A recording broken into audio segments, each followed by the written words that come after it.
Most people know what a pallet is. You just have to walk into a large retailer that sells home renovation supplies and you'll see lots of pallets stored on racking structures.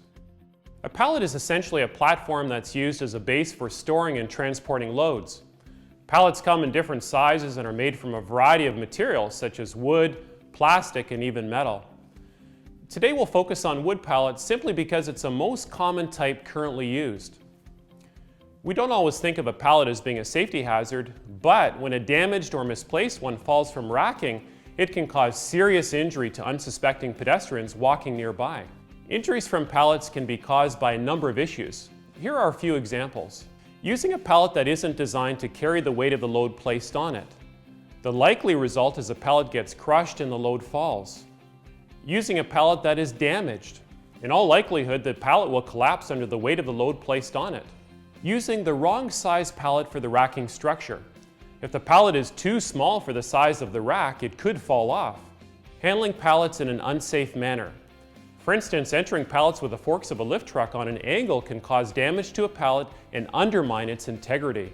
So what can you do in your workplace to ensure your pallet doesn't become a liability? Know the safe load capacity of your pallet and keep your load within this designated capacity. Be aware that this capacity is based on the load being evenly distributed. And if the same weight is concentrated in one area of the pallet only, the safe load capacity will be exceeded. Using a damaged pallet is a recipe for disaster. Every pallet's top and bottom should be inspected before use to determine its suitability to support the load. If you notice on any pallet that the boards or stringers, the pieces that support the boards, are missing, defective, split, or broken, the pallet should be taken out of service. It's simply not worth the risk. Also, be cautious of any pallets entering your facility that are either made from lower quality materials or are weaker in design. Loads have collapsed when these pallets are reused, especially when heavy loads are placed on them. Ensure your pallet is the right size for the spacing between your racking beams.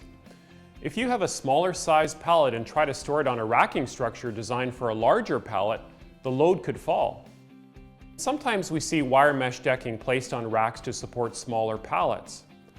Unfortunately though, wire mesh decking does not have the same weight capacity as the beams, which is what the pallet should be resting on. Don't forget about your lift truck drivers. Train your drivers on the proper way to handle your pallets. For example, the forks of the lift truck should enter the pallet straight to avoid damaging it. The fork should support the full length of the pallet and should be spaced so that the maximum support is given.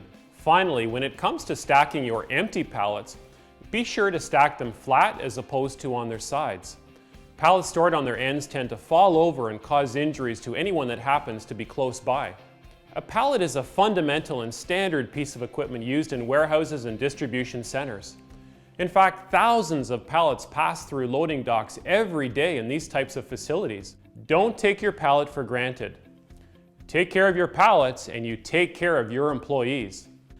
I'm Norm Kramer and this has been your health and safety tip from Workplace Safety and Prevention Services. For more information, visit WSPS.ca.